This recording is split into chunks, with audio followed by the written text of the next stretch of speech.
Hi, welcome to our channel. For today's video, we will recap a horror action film called Blade from year 1998. It is based on Marvel Comics with the same name and is the first installment of the Blade franchise starring Wesley Snipes. Have you seen this movie yet? If not, grab some popcorn and relax. Vanessa, a pregnant patient, is taken to the hospital in the middle of the night with a horrific wound. The doctors claim that a wild animal attacked Vanessa. After an exhausting procedure, Vanessa passes away while a newborn boy is delivered. Many years later, an alluring woman takes an unsuspecting man to a gigantic fridge only to reveal to him the secret door to a private nightclub. The man quickly discovers there is something strange about this club once they join the dancing crowd. He looks up to find the sprinkler system sprinkling blood everywhere. It turns out, all of the participants are vampires. At that point, several drops of red blood spill on the surface of his face. The man tries to crawl off on the ground, but he freezes upon seeing a man with no drop of blood on him, which puts an immediate end to the celebration. To others, he is just Blade, while to the vampires, he is known as Daywalker.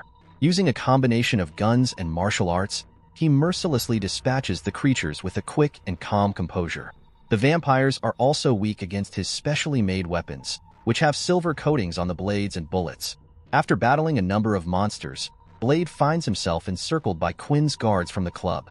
Another intense struggle breaks out, as Blade utilizes both his sword and his blades to simultaneously kill a number of vampires.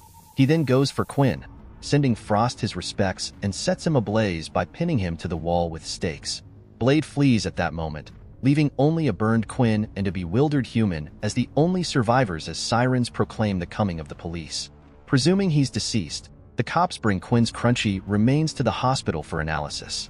Karen, the designated medical professional, recognizes the enlarged fangs and the unusual blood test results right away.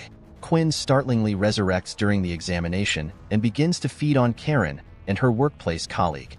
But, having anticipated this, Blade goes into the graveyard. After Quinn leaps out of the building and lands inside an ambulance, he attacks the resurrected vampire and flees. As Blade leaves, he notices Karen bleeding and pleading for help on the ground. As Blade jumps to another roof and dodges the oncoming police guns, he scoops up Karen since the doctor makes him think of his mother. Before they go, Blade returns fire with a few rounds and assists Karen with her dislocated arm. Karen is asleep when they get to Blade's hideout, so Whistler, a friend of Blade's, gives her a garlic serum injection to stop the metamorphosis. Whistler reminds Blade that if she turns into a vampire, he has to silence her. The Vampire Shadow Council is gathering in the House of Erebus meeting chamber in the meantime. Elder Dragonetti chastises a young vampire called Frost for his carelessness in overseeing these clubs and talks about Blade's recent escalation of attacks. Then it is revealed that while renegades like Frost think they should dominate humans outright, the majority of vampires think they must peacefully coexist with mankind while running a strong covert organization like the Mafia. It is also known that pureblood vampires, or those who are born vampires, hold some stigma against people who were born human and then became vampires. Although Frost is not pure blood like the rest of the council, he promises to one day overthrow their customs. Blade visits a friend's store the following morning to pick up more garlic serum, stating he's growing weary of it. Sadly, his friend is powerless to help him and gives him a hug while advising him to exercise caution. Later, Karen awakens in an unfamiliar room and is startled to see a wall covered in weapons, among them a sword with a deceptive grip. As she exits, she sees Whistler giving Blade a special serum injection, causing him to tremble all over. She tries to flee as soon as the two notice her, but Whistler and Blade stop in her tracks right away, telling her that they are allies. Whistler is a weapons specialist and is also Blade's master. Together, they use garlic, UV lamps, and silver bullets to combat all vampire species. The vampires paid them off, so they are unable to take this to the police. They now want her gone, but not before Whistler offers Karen the Vampire Menace, a weapon she can use to defend herself against the vampires who would undoubtedly pursue her after learning of her secret. In the meantime, Dragonetti approaches Frost and gives him a slap for wasting time and money on what is most likely a hoax, researching old vampire legends. But Frost doesn't seem to care. Karen is wary of everyone she sees when she gets to her building, especially those who have strange tattoos on their upper arms. Officer Krieger is waiting for her when she arrives at her apartment. Initially, he acts as though he is there because she fled the hospital without giving a statement. Then all of a sudden, he strikes her and confesses that he is a familiar. a human who works for vampires in hopes of being rewarded with a vampire transformation after years of devotion. Blade appears out of nowhere, anticipating this as he has been using to lure him out. After giving the officer a beating and revealing to Karen the tattoo on his neck, he declares they will be using him to find Frost. After that, they search Krieger's vehicle and discover that the truck is loaded with blood bags. Blade draws his revolver and demands an explanation. Krieger is able to flee as Karen prevents him before causing disaster throughout the city. Karen says she's staying with Krieger simply because she intends to discover a treatment, and Blade opts to wait in a car nearby for him to show up again. Blade starts after Krieger around the city as soon as night falls, and he arrives to pick up his car. They eventually arrive at a vampire-run nightclub, and as they attempt to enter, a security tries to stop them, but Blade just beats him. After taking down additional guards within the club, Blade learns from Krieger that there is a secret door in the refrigerator that leads to a hidden vault. Following Krieger's departure with a message for Frost, Blade and Karen investigate the location and discover an unpleasant vampire named Pearl, who is in control of the vampire's systems and files. Frost completes the translation of the old manuscripts in the meantime. Arriving to warn him about Blade, Krieger is killed by Frost and his lover is given the body. Quinn is then given the command to apprehend Blade while he is still alive.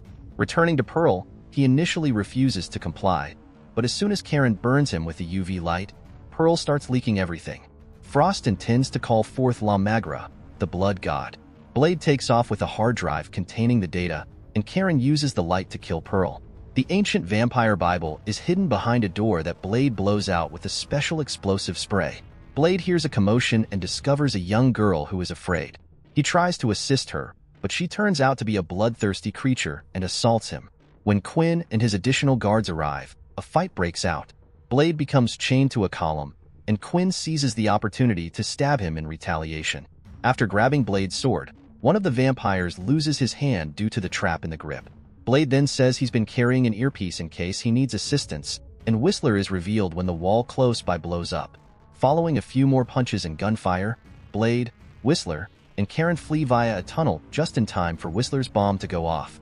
They reach the underground tracks through the tunnel, and as the train passes by, Quinn leaps on Blade to initiate another fight. Quinn is forced to lose part of his face and a hand as Blade slams him against the train as Whistler flees down a sewer tunnel. Karen returns his blade to him, but this just makes Quinn go away. Blade grabs Karen as more vampires approach, and the two of them board the train to flee.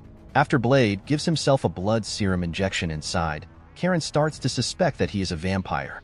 Whistler tells Karen that Blade's mother died after giving birth due to a bite she received while pregnant when they got to their hideout. Whistler discovered the child, who had been abandoned on the streets, and nearly killed him before deciding to adopt him after learning he wasn't a true vampire. Blade can still walk in the light despite having some supernatural qualities like strength and regeneration due to his half-human, half-vampire constitution.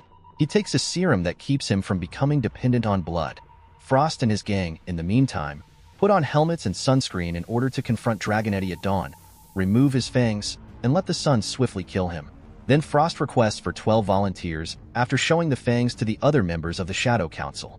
Karen chooses in the morning to use Whistler's study as a basis for her own research to create a permanent cure using Blade serum, and her initial findings cause vampire blood to burst. Karen takes a small amount of Blade's blood, and Whistler examines Karen's injury, informing her that she has just one day left before Blade departs to get additional supplies for his serum. Blade discovers Frost, decked out in sunscreen, waiting for him downtown. Blade knows Frost intends to bring the blood god back and is opposed to it, so he offers a truce while the vampire uses the tiny child as a shield to keep Blade from attacking. Frost tosses the girl into oncoming traffic as he draws his revolver and fires, but Frost escapes. Blade can only lose his prey by saving the girl first. Karen creates a suitable curative serum at the hideout, which she injects herself with right away. Frost and his men show up at that precise moment, beating Whistler before taking off with Karen in tow. Blade is saddened to discover Whistler's lifeless body upon his return. Whistler informs him that he examined the hard disk and outlines Frost's intentions, stating that Blade's blood is required for the ceremony.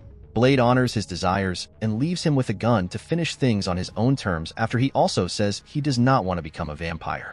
Afterwards, Blade discovers a mocking video in which Frost sneers at him to locate him while providing the address.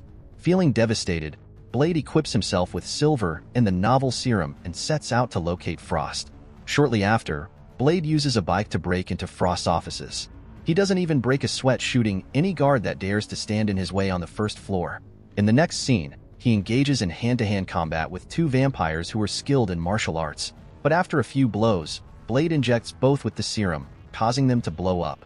When Blade eventually enters Frost's chamber, he is met with an unexpected revelation. Vanessa is still alive. Not long after giving birth, she turned into a vampire. She was actually bit by Frost, and now she's his mistress. Because of this diversion, Frost and his guard are able to ambush him from behind and subdue him. Later, after being brought to the Temple of Eternal Night with Karen, Blade is helpless to defend himself due to thirst. After admitting to stealing the vials containing the serum and dropping them into the pit, Frost sends Blade off to his location to begin the ceremony. After being forced down a hole, Karen discovers her co-worker, who is extremely thirsty from becoming a vampire. Karen uses one of the many bones that are scattered around the floor to tackle the creature before beginning to crawl out of the opening. Vanessa approaches Blade too closely and tells him he has to accept that she isn't the mother he knows while Blade is chained to a specific device for the ceremony. The device then shuts off and starts drawing Blade's blood. Frost rounds up all of the council members upstairs, but when anyone tries to object, Frost's girlfriend executes them. All of them are doused in Blade's blood, with Frost at the center. The council is killed and their powers are transferred to Frost, who becomes the ultimate vampire god, as lightning strikes the temple. He locates Blade and releases him from the device, returning to Karen, but it is clear that he is too frail to live. Once Karen takes off her bandage, she persuades him to drink her blood, which causes him to become wildly insane and instantly cures him. Vanessa enters at that very moment, and Blade starts fighting her right away. He ignores her attempts to trick him to not kill her. After that, Blade storms upstairs, quickly destroying Quinn in the process of trying to stop him. Blade feels strong since he drank real blood rather than the serum, and he fights all the guards with a ferocious rage, killing them all in a matter of seconds without the need for any weapons. Karen pursues Frost's girlfriend, missing a few shots along the way, but remembering to utilize the vampire menace to eliminate her just in time. Blade engages Frost in a ferocious sword duel after getting his sword back. Frost is sliced into numerous pieces by Blade, yet he can quickly reassemble himself because of his new abilities. They start trading blows once more, but stabbing Frost doesn't work since he is just too strong. Blade tosses his sword to get the serum that had fallen earlier. Then he simultaneously injects Frost with each of it and makes him explode into many pieces. The movie ends as Blade and Karen manage to get out of the temple, and Karen provides Blade her cure. But Blade declines as he still has a mission to defend the city. A while later, Blade shows up in Moscow, prepared to take out another vampire. Thank you for watching. We hope you enjoy the movie. See you on our next video.